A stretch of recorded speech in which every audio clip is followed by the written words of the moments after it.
Hi, I'm Sevilla with Impossible Life Stories, where we bring you stories of real life miracles and God encounters that will bring you hope and encouragement, no matter what circumstances you're facing. If you can have a tiny seed of hope, that can grow into faith. And we all know that faith moves mountains. So your breakthrough is possible, your miracle is coming, and your God encounter is right here. Welcome to Impossible Life Stories. I am excited to share this story with you guys. I have Tommy and Shanda Miller they're pastors at Legacy Church, which is a local church in Ohio, and they have an incredible story. She came from a background of like broken home and ended up being a dancer and divorced, and then she met Tommy, and he was a bouncer at the club and they met and they couldn't take their eyes off each other. And so we're just going to share their story from heartache to triumph. Like, that's a pretty big stretch of going from what they went through to being pastors at a local church. So I'm going to start with you, Shanda. Okay. Do you want to just start sharing your story?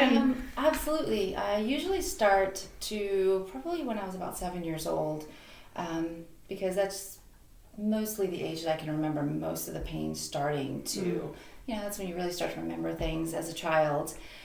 So when I was really, really young, my grandmother, she would take me and my little sister to church, and we loved it. It was in a town called Weirton and in West Virginia, and we loved it. But when I got home, it wasn't church. It wasn't safe. My mother came from a horrible background. She was extremely abused, and I have her permission to speak on her behalf. She was raped by her biological father, my grandfather, from age 9 to 17, to a point where they thought I was his. That's some pretty bad news. I'm not, but they actually did. They thought I was. So my mom was very damaged, and my father, he also came from a very rough background. Coal miner son, coal miner himself, very, very rough background, also abused. So their marriage, you can imagine, was just broken. Yeah, just a broken tumultuous. Marriage. Very. So my mom grew up in the church, the same church I came from, which is very, very religious, very strict. People used to think I was Amish because of the rules and regulations that we would keep, like no makeup, you do not cut your hair. I won't say which one it is, but you just get the idea of just a lot of religion. So my mom wasn't practicing Jesus. I don't really know how to say that, but she's still the religion. So if she was going to practice Jesus, it was going to be in that particular church. Oh, okay. But she wasn't. So she knew the truth according to her, but she was still in a mess, in shambles. So she left her home just to get out of the situation with my grandfather. And but she always says I jumped out of the frying pan into the broiler. Is that how it went? But she did that just to get away. So not a fun time. So there was abuse going on. He was an alcoholic. And when he drank, he was very abusive to my mother. So we would get caught in the mix sometimes. So we'd get sometimes just in the way. Let's just say in the way. And I have 2 younger sisters. So after all of the beatings that she'd experienced, she did muster up the courage to leave him. But my mom wasn't always faithful. So that's usually, I think, what caused most of the fights. But so she left him, and of course it was with another man. He was a really nice man, and I said it because we met him, because we stayed with him. And I didn't know where his place was. It was a trailer. I didn't know where it was. I just knew it was just some place laid out where there was a road, and he was tucked in this little thing. I don't know, just a really yard that was just this yucky yard. As a kid, I can remember thinking that. But he was a very sweet man, very kind to me and my sisters, and very kind to my mother. But my father was really jealous, and he found out about this even though she had left him. Obviously he's going to seek revenge. So he ended up getting extremely intoxicated one night, and he went to one of my aunts on his side and collected the Christmas gift my mom got him a few years prior, which was a shotgun. Oh boy. So yeah, this can only end terribly. So I remember on a really hot summer night, it was probably 3 a.m. My mom picked us up from my aunt and uncle's house, and I remember being in my uncle's really long Hanes white t-shirt, it was down to my knobby knees. It was so long, and my mom picks us up. We were so tired and groggy. So it was a truck, so she was on a date with this man apparently, bar hopping, and she picks us up. And it's this man and my mom, the bucket seat trucks, back in the day. Seatbelts, what was that? Who cares? I'm sitting on my mom's lap, my little sister sitting in the middle, and my baby sister, who was 9 months old, was sitting on the truck floor in a car seat. So you can imagine the safety of this place. And they've been drinking, Yeah, so this is how it was back in the day, kids. so tough. And that was the safe moments, yeah. So we're driving through a town called Scio. And I remember hearing them talk, because I was in and out of sleep. I remember hearing them just extremely concerned because my father was following them. So my mom's in a panic. Get away from him. I know what he's capable of. And he's like, well, why don't we just pull over and talk to him? She's like, no, don't do that. So we went behind the Scio High School, and I remember feeling safe because he said, okay, he has to be gone. There's nobody there. Nobody came around the turn. On their way again, and there he was, tailing him again. So this man was like, I'm just going to pull over. I'm not going to deal with this. I'm traveling with children. I don't want him to follow me home because we didn't want him to know where he lived. And we were very close to his home. So we pulled into this little Scio sale barn. I'm sure there may be some people that actually have heard about that. And on one of the little roads there. And the man got out of the truck and said he'd be right back. And my mom was like begging him, please don't go. It's really bad. Yeah. He was gone just maybe a few minutes to what I can remember, and we heard 3 gunshots. So we knew that was bad. And he did not return to the truck. So we thought, okay, he has to be dead. He has to be dead. But my father returned to the truck to the driver's side window, and it was down.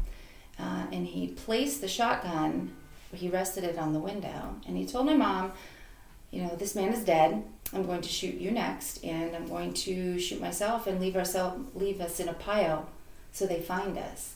And that's what he said. So he had no intention, drunk or not, to hurt us. With a gun. Don't mind the mental aspect. Right. All my parents are dead. Right. But, and I get to watch. Thank you. Yeah. No, therapy's not going to cost very much. No. So I'm sitting on her lap, and I remember her praying, and she says, God, if you've ever heard our prayers, hear them now. Please watch over us. And the gun jams in our face. So he's pointing the gun at my mother. It's still at me. One of us are going to get hit. And it's still at me. So the gun jams. And he's fiddling with it, and my mom's like, I got to get out of here. Let's get out of the truck and run. So she's pushing me off of her lap, trying to get me away so I don't get injured. We fall out of the truck. She stands up and runs around. Meanwhile, my middle sister, so I'm 7, she's 5. 5-year-old little girl picks up a 9-month-old little baby, and she carries her to a nearby house. And I just picture it now, and I'm like, oh my God. That's incredible. It's madness, right? How did she know to do that? I never told her, Mom never told her. And me, I'm my mother's protector. Yeah. That's just, I always protected her. So I'm running with her, just like I'm going to protect her. Maybe if I'm in front, he won't shoot her. I don't know. Yeah. So we get her on the truck. She gets stuck underneath the tire, so her leg breaks. How did she get stuck underneath? I don't know. Through the tussling. I don't know. It happened so quickly. The tussling, and it got jammed and twisted. Maybe pulled her wrong. I don't really know. Yeah. But her leg got broken. So she's still, trying to get around the truck, and she ends up laying on her back. And this is awful. I remember climbing on top of my dad and just he didn't have that much hair, but I was pulling handfuls just as hard as I could, and just smacking him, just trying to get pulling at his face, and he, not knowing it, he threw me off his back feet away. So I land on the gravel, I get back up, and I stand on my feet, and he was strangling her, but then he stands up, and the gun's jammed. It's messed up. So he grabs a hold of the barrel of it and starts beating her in the head with it. And you could just hear this twanging noise, this weird. Somebody once said, "Are you sure it wasn't like a thud?" I'm like, "I'm very sure." Weirdly, it was a twang. It's like the gun was ricocheting off of itself, like that. I don't know. It was a twanging noise, and I don't know how many times he did this. So he had strangled her, and then he stood fully up, and then he he jumped in the air and he had stomped on her neck. So I'm thinking, how can a person survive? He's a big boy. Yeah. How could you, like, it's so soft. I was watching, I was thinking, how she's got to be dead. She wasn't moving. I had blood. I was actually cold, and this happened in June. I was cold because my shirt was completely red. It was bloody from my mom, just all this stuff happening. And so he's stomping on her neck. She's not moving. She's just jumping, with each lunge. And then I'm like, I got to go. She's dead. So I'm running for my life thinking, okay, who can I get to help? And I don't know how far my aunt lived, but I just, as a child, I'm like, I know I can go straight and I'll get there. So this is just a 7-year-old thinking all these things. But I hear my name being screamed from that house that my sister had taken my little sister to. So I run as fast as I can up to this house. And we're sitting in this little foyer area, and you can just hear cop cars and E-Squad and noise. And I remember just shivering, just shaking. And I'm sure it was just all of the fear and being cold, like just everything that had just happened. And my sisters are sitting there.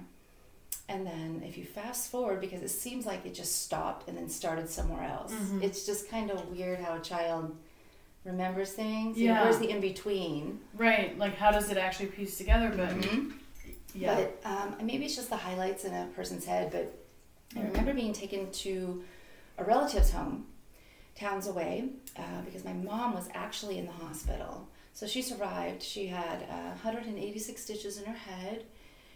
She had a broken leg. She had some weird, some bullet, we don't know, I guess it ricocheted off of something, so it kind of like grazed her arm. We don't know how that even happened.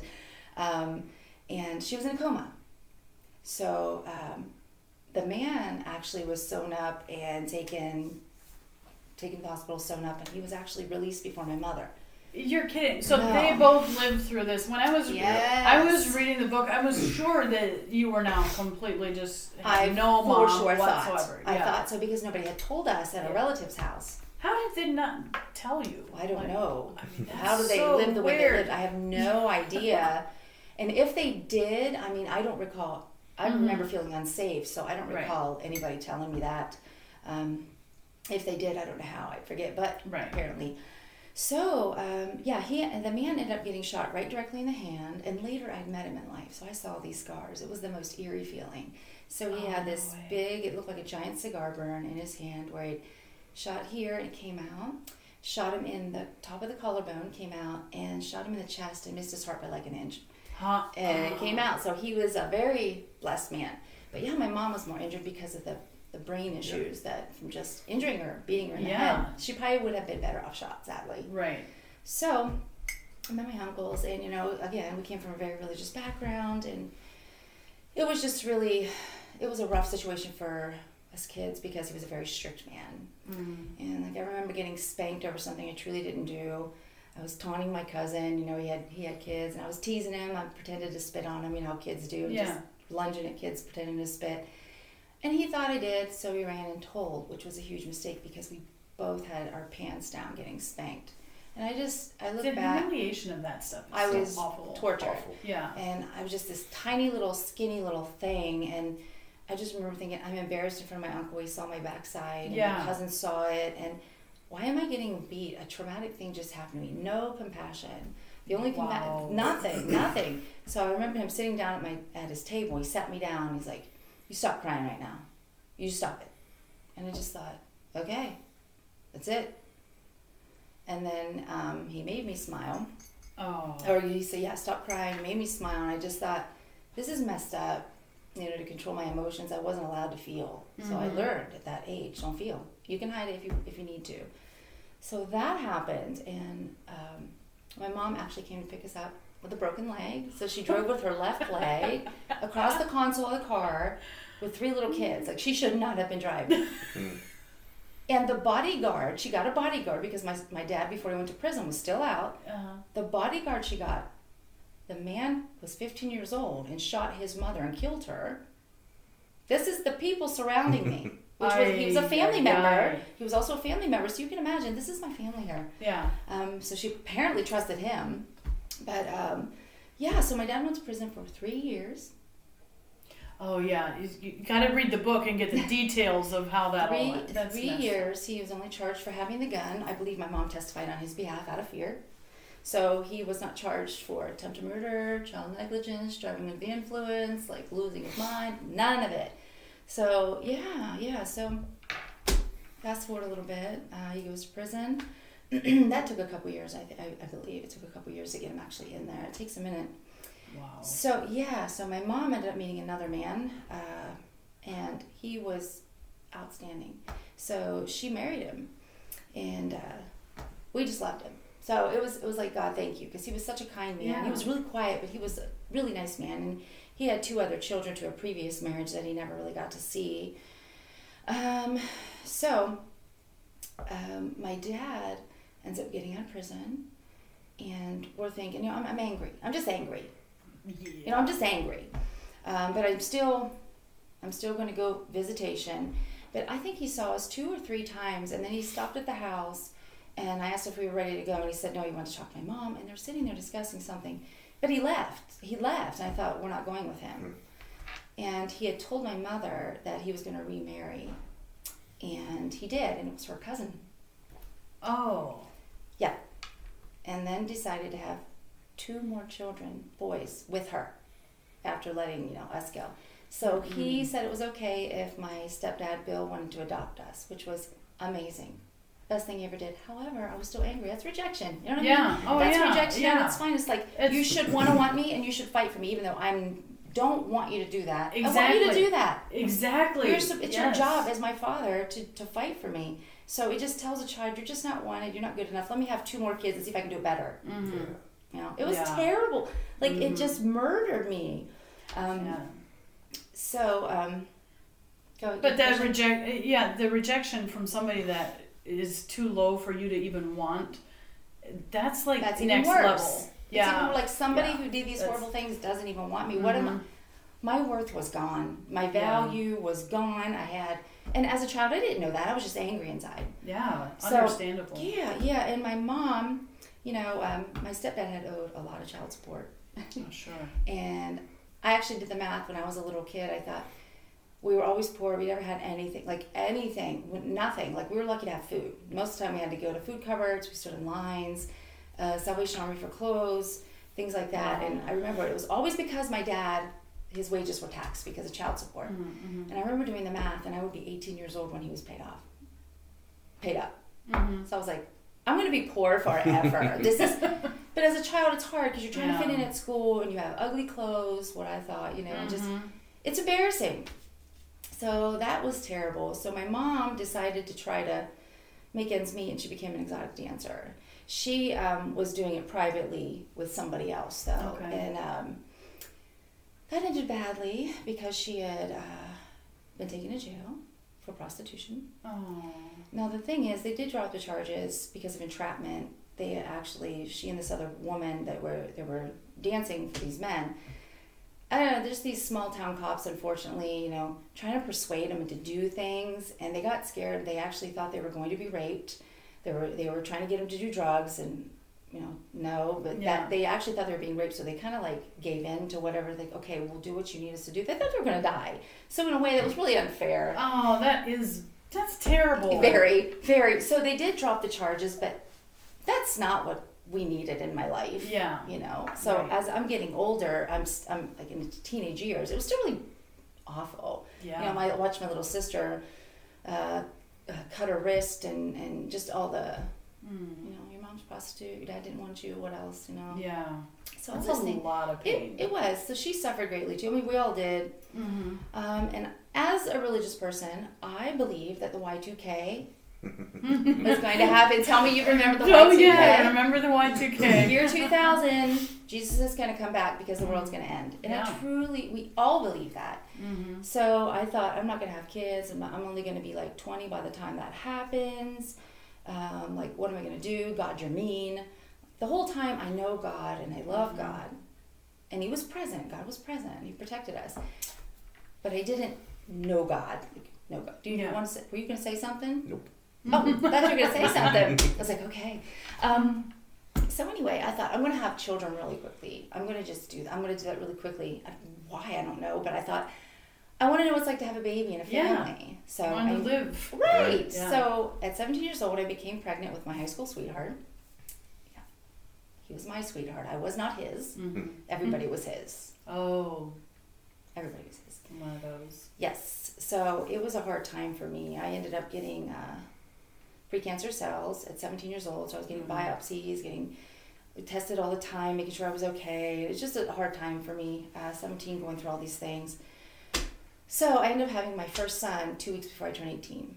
And I planned it. Mm-hmm. His birthday's in March. I planned it for that, right in the middle. I planned it. So. Oh my God. Yeah. Now you think, well, and why'd you get it? And I'm glad. Yeah, but yeah, year 2000 came around. Guess what didn't happen? Mm-hmm. And I thought, okay, let's have another baby. We might have another, how many years? I don't know. So, life was hard. My ex-husband, he had a lot of issues when it came to pornography and different things. And it was tough, again, on my worth. Mm-hmm. I developed anorexia. I had all these problems. I was always sick because of the anorexia. I don't know when it actually had started. I could have been 11 years old when anorexia started. I remember just never eating. I just never needed to. I controlled it. I didn't need to. When I was angry, I used it as a vice. I didn't know for years until it was pointed out to me, you've got an eating issue. Like, I was 5'10" and at one time 115 pounds. That's bad. Yeah, at 5'10". Mm-hmm. That's really bad. I should have been at least 140, 150. Yeah, right. So that was crazy.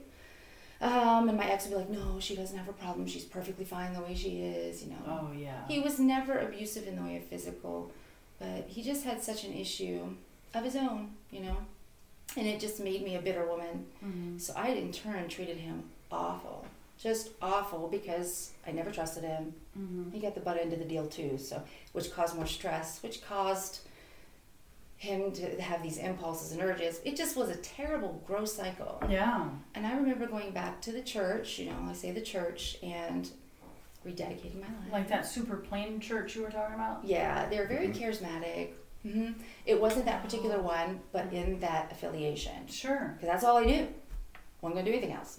So, and that even became worse, because then I couldn't keep up with the Joneses. Yeah. And if you did not, I'm sorry, but if you did not pay your tithe and live a holy, upright life, according to what they thought, and they truly thought, like, I don't want to speak ill of them, because they truly thought that's what you needed to do to make it. Even though Jesus died, yeah, but you gotta help it along. Yeah, just in case that wasn't enough, I want to make sure I can't wear acrylic nails. I just want to be sure. But that's how I lived my life, thinking I was doing Jesus a favor, kind of like Saul turning to Paul. He killing Christians, thinking he was doing the right thing. Yeah. So that made it worse. The religion was worse, because I couldn't keep up. I remember thinking, oh good, my hair's already long, I don't have to go through that. I seriously thought that. I walked into a mall and I started crying, because I truly had a heart for God. And I remember looking at my ex-husband crying, thinking, all these people are going to go to hell. Look at them. And I thought that because one had short hair, one woman was wearing jeans, and just whatever. But that's what I thought. Yeah. But I was sad. I was like, I don't want him to die, Well, it shows your heart, though. Like, it did. Heart is so for the people. Yeah. You're like, wow, this really sucks. They just don't know. No, it's kind of like Saul. He's like, I'm doing this for you, God. He may just go whack another Christian for you. Yeah. But that's how it was. And I was very judgmental, because I thought that's what you had to do. Mm-hmm. It was hard. And then right at that time in my life, I think my boys were, I want to say maybe like 5 and 7 or 8. Mm-hmm. Might have been even younger, 4 and 7, somewhere around there. I might have to look at the timeline, but my father became critically ill. My stepfather, Bill, he ended up at 50 years old developing ALS. And that is one of the hardest things to watch, because you're just a man of stone. You can't do anything, but you're aware. You feel, and your brain's on full function. So it's so cruel. I mean, it's all cruel, but to watch was awful. And at the same time that he is getting tubed out of every orifice because he can't do anything, my mom develops this brain injury that she was born with hydrocephalus. There was like a cyst, a type of cyst. Oh, okay. And developed hydrocephalus. However, it also activated when she had blows to the head and developed later in life. So actually there are two types of brain damage, but I cannot remember. There's it's a long, too many consonants to mention. You're right. Yeah. I understand that. So she has brain surgery. She has to get a shunt put in her brain. And it was one of 5 brain surgeries. That was the first of 5 brain surgeries that she would have because of the situation. So it was just really, it was a hard time in my life. I ended up wanting to leave my husband at the time. I just thought, my boys are getting older. I don't want them to start finding pornography and things in the house, and I want them to grow up to be moral, upright men. So I remember leaving, and I used my father and mother as a good excuse. I helped, but it was a good excuse. I had to give him these IGF-1 shots, injections every day, a couple times a day. So I moved in with him to give him those, which gave me a chance to leave my husband. Yeah. And also, same time, the place I was working, I was assistant manager, just got sold out from under us. And I was losing my job. Like, you want to talk about a country song. I was your walking country song. I had no car. My car broke. It had to go to a dealership. I had no car, no husband, no home. I had no home. I had nothing. So I started dating these idiots. I want to say idiots, and that's probably a mean thing to say, but truly awful, awful people. I dated 2 specific men. I wanted to be married, just not to my ex-husband. And I wanted a good life for my children, both of them. And I just thought, how am I going to do this with no money? So I remember starting to date this cowboy who made a lot of money. And true cowboy, like, I really liked him until I found out he was a complete crazy person. He was physically abusive. He never like hit me, but he would drag me around and call me awful, awful things, and locked me in his house once on the inside. I couldn't get out. Crazy things. I had children. Like, I can't. They weren't around. They were with their dads, but I couldn't. This is not the life they need. Right. One thing they do wrong is going to lock them in the basement or something. Yeah. So ended up leaving him. So I thought I'd never date a guy I didn't know. So I dated a guy that I knew in school. He was a couple years younger than me. And 3 months seemed good, seemed okay. We immediately moved in with him. Straight up, because I had no home. And I had no car. And I had no job. So you had no choice. I had no choice. Yeah. And so I took my children. Every other weekend they would see their dad. And I'm there for 3 months. It was fine. And then it's like on the third month, he started beating me. He was also an alcoholic. Surprise. I didn't know. I just liked to drink. But no. And he was violent. And I wasn't in a good place. I was mean because the rejection. I hated people. Yeah. So I was like, I'm done. I can't take this. So I stayed 3 more months when that started. And my children thankfully never saw anything. But I was scared, so I ended up calling the police to make sure that I would leave on the last time he hit me. And I went to my mom's again and stayed there for a couple weeks. And I asked my ex-husband, I was like, can I just, I'll stay with you. So this just came full circle. Like, it was hell. Like, why? Yeah. I just experienced this for nothing, right? Right. So I told him I didn't want to be with him, stay with your girlfriend, whatever. I just wanted a place to be with my family. Well, he ended up wanting to be back together, so we kind of tried a little bit. But I had no money still, and he would give me money, but it wasn't enough. So I hated men, I hated women, and I just said, heck with it. I'm going to go to the place where there's no love. And so I went to a club and became an exotic dancer myself. And that was really bad. So that was really bad. But I did become quite famous in a small town. My face was on the business cards immediately. This woman built another end of her bar within just a few months because me and this other girl were so busy and bringing home a significant amount of money, which was dark because the things you do, things that, I had to drink every night because I couldn't do it sober. It was too hard and degrading. So I did that for, I think, 1 year and 3 months. But in there, I met somebody. There was a man that would come in frequently. He was actually just a friend. He liked one of the other dancers in there. he liked a lot of dancers, but he liked that one particularly. So we were literally just friends, and I never danced for him. But he comes in one night with this young man. He's a bodybuilder, strapping young man. And he's just this beautiful. And I'm like, well, I told this guy, I was like, why in the world did you bring him in here? You're causing me trouble, because I got to focus here. This is not good for me, joking around. And so I told the man to buy me a drink, and he hid his hands under the table. And you didn't even notice that he was hiding his hands? Like, no. Why he was? I stepped away from the bar for a moment, came back, and there sat a drink. So I'm thinking, clearly he's old enough, right? He's 18. Oh. I am 28. So you can imagine. I'm just like, la, la, la. But we were just really good friends. We were just really good friends for, it was about a year. And, he was just giant. Definitely did steroids. Denied it all the way, but definitely did steroids. There's just no way. Like, you can lie, but no. But he was just the sweetest, he was the sweetest guy. And I just, within 3 months, I fell in love with this guy. Like, I loved him, but that 3 months, he actually told me he loved me back. So finally, nice. I'm like, okay. Because of the age difference, we weren't sure. Yeah. I don't know. I didn't know what to expect. I did not want to raise a child, and I didn't want an aggressive person. I wanted to get to know him, and what I knew was amazing. So at the end of that year mark, we started dating at the end of November in 2006. We were engaged by January 2007, just that couple months later, and married by April 24th. And the reason we got married on that, and I feel it's significant to say, is my father had passed away on April 20th. And so April 24th was the day we had laid him to rest. And he was such a fun, cool guy. Like, he was so great. He wouldn't have wanted us to, I know he wouldn't have wanted us to cry and be sad, but, So I talked to my mom. He's like, let's just elope. And I was like, this is the weirdest day to do it, but I want a happy memory. I can't do this.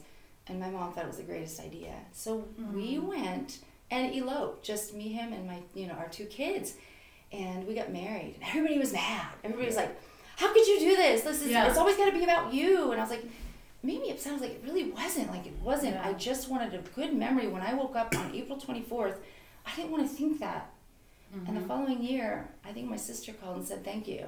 She goes, I didn't think of burying our dad. So it was awesome, but I'm going to leave off there because I like him to take over this part, because this is where the story gets crazy and then better. Crazy and then good. And then good. Yeah, it's true. Yes. But we literally walked from the funeral home 2 blocks up to the courthouse and got married. Yeah, it was wild. Yeah.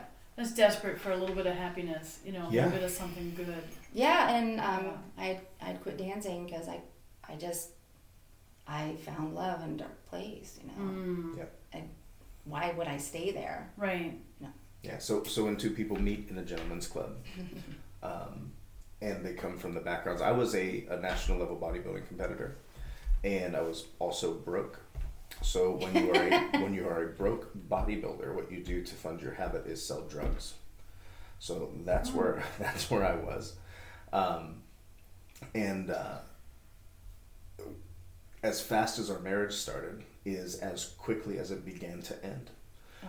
We were desperately in love. Like, it was the weirdest thing to be like, I cannot live without this person, but I also cannot live like this anymore. And it was like that, like, passionate notebook kind of thing. Like, I don't know what I'm going to do without you, but I also do not know how we can continue to do this.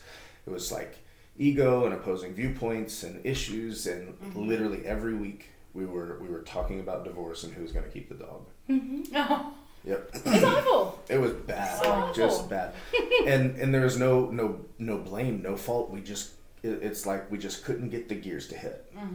And there was plenty of reasons for that. But we bought a house together in Port Washington, and we moved next to the Addams family, actually. That is funny. Yeah. I never put the two together. Never said it that way. Yeah, we moved next to the Addams family, and I grew up in a Lutheran church, but it was just like good friends and family to me. It was more of like a social gathering. That's where we went on Sundays. I really appreciated the people there, but I was never a spiritual person or whatever it might be. So a stripper and a drug dealer move next to this family that is like as wholesome as it gets. Oh, that's funny. And we met him for the first time, and Shanda walked away and she said, we're not going to be their friends. Yeah. And she's like, no, they're amazing, but like they're just not compatible with our kind of people. They don't get my jokes. Yeah. So, but then they wouldn't leave us alone, and it wasn't in a bad way. Like if I remember, I told her like if I come home with a Lowe's bag in my hand, that dude would strap on his tool belt and run across the yard. He was great. Like he was unbelievable. He knew that I mowed my grass on Wednesday. If I missed Wednesday and I come home from work on Thursday and it's cut.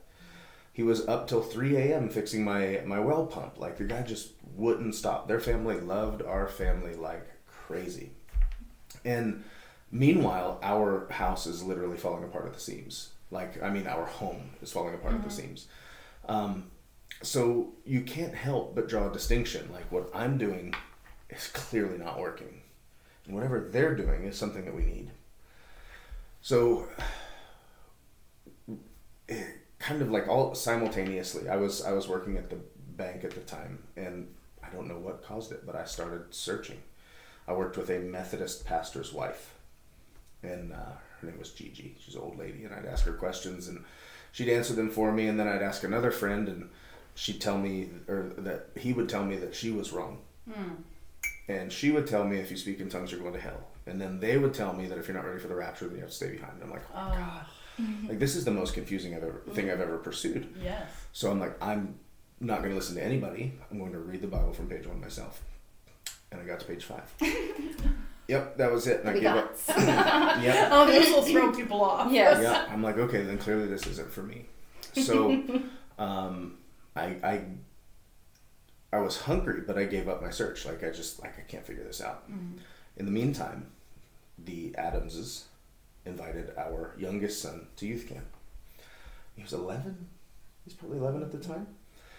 And you have to know this kid to appreciate this, because this kid is unbelievably intelligent and unbelievably quick, and he can use his intelligence like at 11 years old to make an adult feel that big.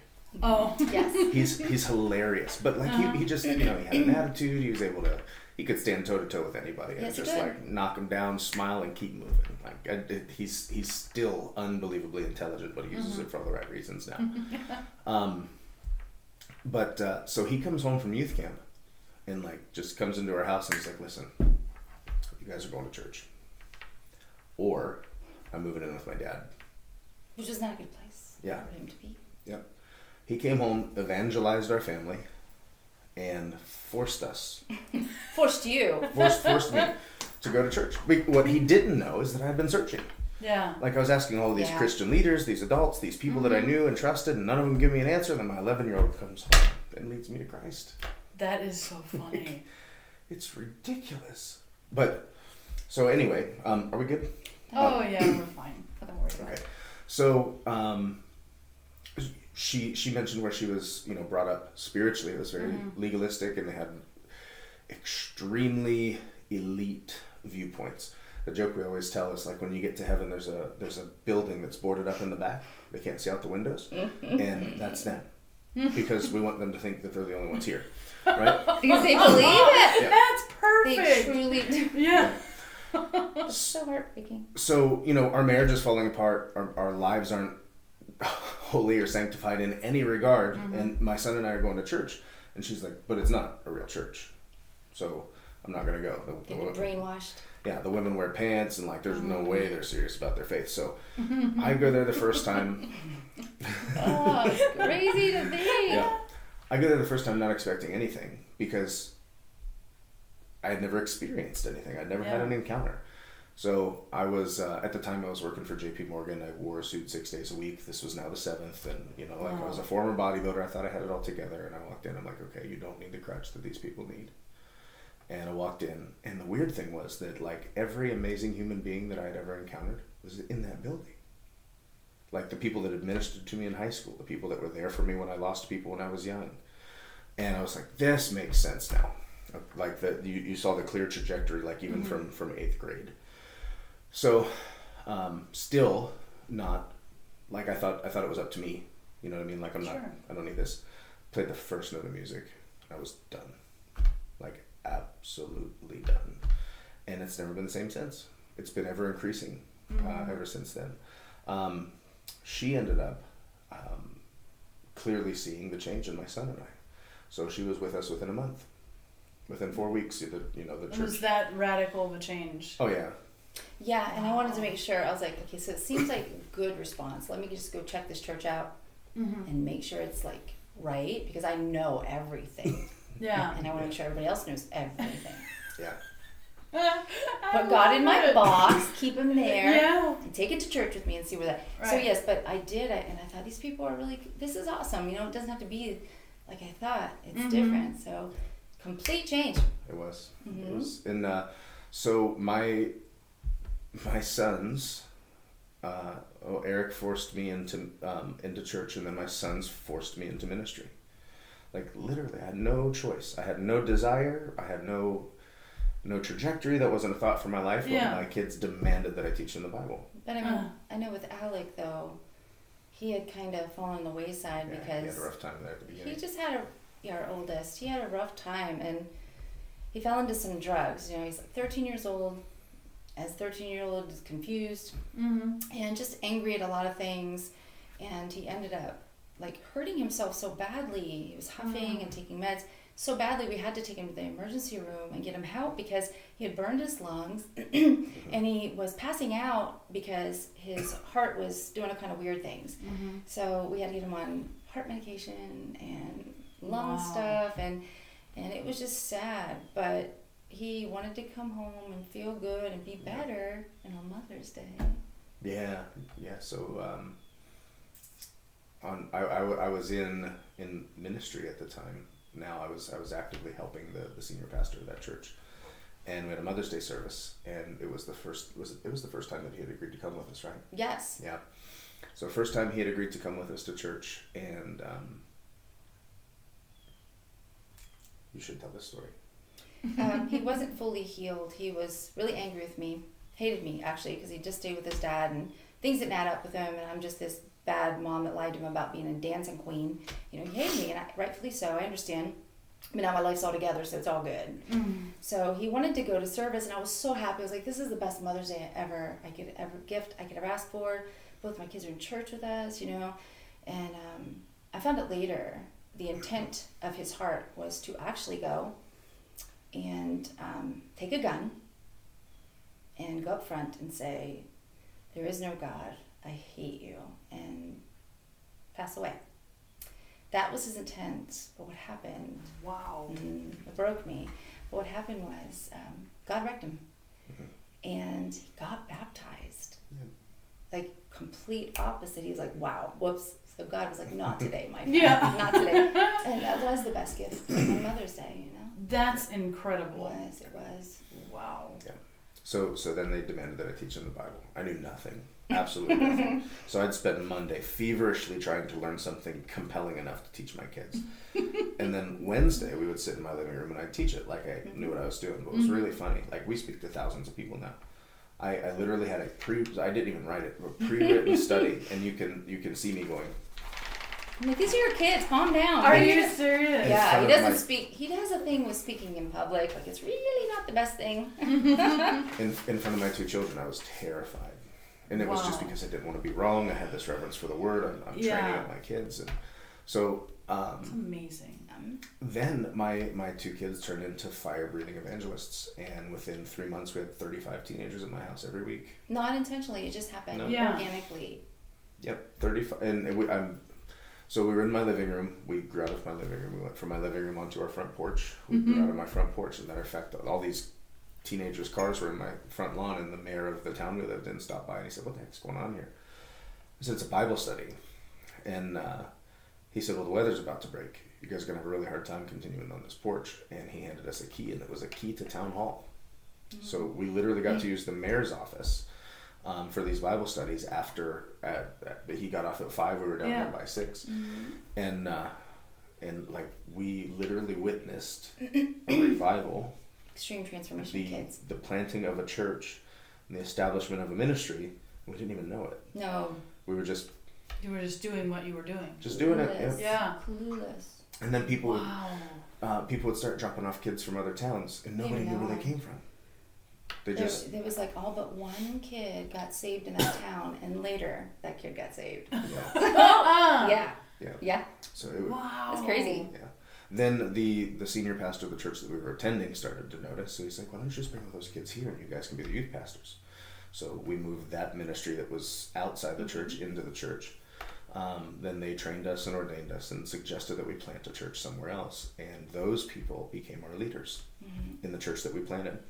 Wow. They're our leaders now. Yeah. So that 10 years ago, we planted Legacy Church. It was called CLM Dover then. And just this year, we closed on a 22,000 square foot facility. We just got back from Washington. We preached a conference over there in Lacey, Washington. Best people ever. Yeah, so It's been crazy. it has, and Man, you guys got on some whirlwind thing. it is, and it's not over. And it just Amazing. happened like that. Like, what Yeah. just happened? It did. Yeah. It wasn't. I mean, there's nothing wrong with striving and trying to build a church, but it did not happen like that. For Right, you weren't trying to. There it is. Here you go. Mm-hmm. And that was it. You weren't trying to self-promote. No, Yeah. it just we didn't even know it was happening. It was like, oh, we have a church. Okay, I'm freaking out. What's going on? What are we gonna do with this? That's exactly how it went. But Yeah. I mean, you heard the first part of her story, and to look at her, like just look at her. That's Yeah. all you have to do. And I'm going to tell you a bunch of other things that are remarkable. But like, it takes an intentional act of your will to not be a victim of what you've been through, Oh, absolutely. and choose to do something else. So like she wrote "God, I Forgive You." It was immediately a bestseller. We can't go out into public without saying, "Hey, you're that lady." You know, that lady. What? That lady that had nothing when she grew up. That lady that was beaten and abused by men and left for dead and rejected. That lady. No, Yeah. not that lady. The lady that wrote a bestseller, and she just graduated with her bachelor's degree in temperament counseling. She's pursuing her doctorate stuff now. Wow. And I quit school. I quit school in the 9th grade. Well, I quit school in the 10th grade. So I had a 9th grade education. So I always thought I was stupid. Yeah. It's called stupid so much. You know, it's just, I felt stupid. But I ended up getting a GED, and then years later, I finally got to use it. So, Wow. so I'm back in school. It's really nice. And not only that, she's never gotten a B. Like, she's got her bachelor's. I think I got 1 B, okay? And I was so upset with this B. But I'm learning that I don't need perfection, just excellence. Yeah. Right. And it's like, I don't say these things to be like sound pompous or anything. We just can't believe the life that we live. Yeah. Because Yeah. even in ministry, the people that were our heroes, they're our best friends now. Yeah. Wow. Kids are both in church with we have 4 beautiful granddaughters, 2 amazing daughter-in-laws, and our kids are serving in our church, and it's crazy. That's amazing. Yeah. It's unreal. It's the most ridiculous existence that you could ever ask for. Yes. Excuse me. We pulled up to the conference that we did this weekend, and these 2 pastors who are their names are Sung and Jackie Han. They're the most remarkable people. They're just sweet, humble. They're known around the world. They picked us up in an RV, and they had cooked for us and had coffee. I'm like, do they know who we are? Like, that's our life now. Like, our life has been just this giant, too good to be true expression with our kids. Our daughter-in-laws are amazing. Our grandkids are the coolest little things They're ever. so Oh, yeah, I bet. And like, I just can't believe that we get to live this life.